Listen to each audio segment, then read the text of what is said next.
শীতের দিনে চালের রুটি আর হাঁসের মাংস খেতে কিন্তু অনেক বেশি ভালো লাগে। আসসালামু আলাইকুম, কেমন আছেন সবাই? এই তো একটা ডেইলি ব্লগ নিয়ে চলে এসেছি। আজকে আমি সন্ধ্যা থেকে ভিডিও করা শুরু করেছি। আর এই তো আমার ছোট ভাগ্নে ফুয়াদের নাকি খুবই ইচ্ছে হয়েছে পুরি খেতে। আসলে আমাদের এই জায়গার পুরি কিন্তু অনেক বেশি মজার, আমাদের সবার অনেক বেশি ভালো লাগে। আর এই তো মনির বাবা বাজারে গিয়ে ডাল পুরি, সিঙ্গারা এছাড়া একটা বড় মিষ্টি নিয়েছে। এই বড় মিষ্টিগুলো নাকি এখন বানাচ্ছিল, দেখেই তার খেতে ইচ্ছে হয়েছে, এই জন্য এই তো একটা নিয়ে নিয়েছে। মিষ্টিটা দেখেই কিন্তু অনেক লোভনীয় লাগছে। তো যাই হোক, এই তো সবাই মিলে নাস্তা করে এখন কিন্তু আমি রাতের খাবার বানাতে চলে এসেছি। এই তো এখন চিকেন ফ্রাই ভেজে নেব। আমাদের বাসার সবার অনেক বেশি পছন্দ এই চিকেন ফ্রাইটা, এই জন্য আমাকে প্রায়ই বানাতেই হয়। এই তো আমি আগে থেকেই চটপটি সবকিছু রেডি করে রেখেছিলাম, এখন শুধু উপর দিয়ে টমেটো, পেঁয়াজ, কাঁচামরিচ ছড়িয়ে দেব। আজকে কিন্তু সন্ধ্যা থেকে সবার ইচ্ছের উপরেই চলছে, মানে যার যেটা খেতে ইচ্ছে হয় সেইটাই বানাচ্ছি আর কি। আসলে এই শীতের রাতে বেশিরভাগ দিনই মনির বাবা কিন্তু রাতে চটপটি খায়। তার নাকি এই শীতের রাতে গরম গরম চটপটি খেতে বেশি ভালো লাগে, এই জন্য আমার প্রায়ই করা হয়। আসলে আমাদের গৃহিণীদের কাজ আর কি বলেন, পরিবারের যে যেটা পছন্দ করে, যার যেটা খেতে ইচ্ছে হয় তাকে সেইটাই বানিয়ে দিতে হয়। আর এইটা করতেও কিন্তু আমার অনেক বেশি ভালো লাগে। পরিবারের সদস্যরা যখন তৃপ্তি করে সেই খাবারটা খায় তখন সেটা দেখেও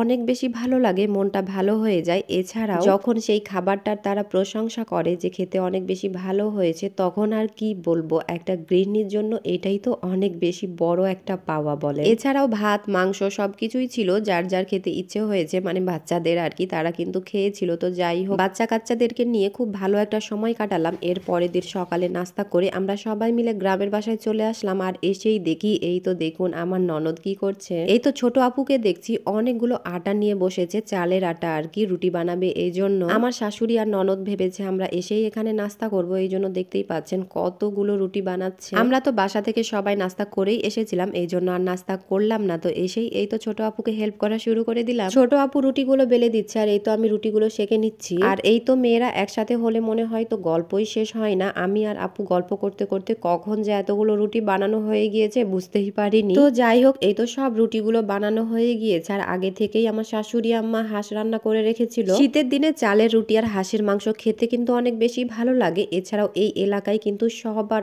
অনেক বেশি পছন্দের এই চালের রুটি আর হাঁসের মাংস। দুপুরের আগেই সব রুটিগুলো কমপ্লিট করা হয়ে গিয়েছে, এখন যার ইচ্ছে হবে দুপুরে রুটি আর মাংস খেতে পারে। তো যাই হোক, রুটি বানানো শেষ হতে না হতেই এই তো মনির বাবা মাছ নিয়ে এসেছে। আর এইগুলো কিন্তু আমাদের পুকুরেরই মাছ। মাশাআল্লাহ, মাছগুলো একটু বড় হয়েছে, আসলে যতটুকু ছেড়েছিল তার থেকে আর কি। তো যাই হোক, এই তো আমি কিন্তু মাছ কাটাকাটি করতে পারবো না, আমাকে কিন্তু আমার শাশুড়ি আর ননদ আগে থেকেই একটা দায়িত্ব দিয়েছে পোলাও রান্না করার জন্য। আসলে আমার হাতের পোলাও নাকি তাদের খেতে বেশি ভালো লাগে। তো আপু আর এই তো শাশুড়ি আম্মা কিন্তু মাছ কাটতে বসে গিয়েছে, আর আমি পোলাও রান্না করতে চলে এসেছি। আর এই তো প্রথমে চালগুলো খুব ভালোভাবে ধুয়ে এখন ভেজে নিয়েছি। এরপর এই তো পরিমাণ মতো পানি দিয়ে দিলাম। একসাথে যখন অনেকগুলো পোলাও বানাই তখন একটু ভয়েই থাকি কেমন যে হবে, আসলে এখন যেহেতু নতুন চাল নরম হয়ে যায় কিনা এই ভয়ে আর কি। তো যাই হোক, আলহামদুলিল্লাহ সবকিছু ঠিকঠাক ছিল। আর এই তো এইদিকেও কিন্তু সব মাছগুলো কাটা হয়ে গিয়েছে, এখন শুধু প্যাকেট করা বাকি। তো যাই হোক, এই তো আমাদের রান্নাও কিন্তু কমপ্লিট হয়ে গিয়েছে। আজকে দুপুরের আয়োজন ছিল হাঁসের মাংস, চালের রুটি, পোলাও, এছাড়া ফুলকপি আর আলু দিয়ে একটা ভাজি ছিল,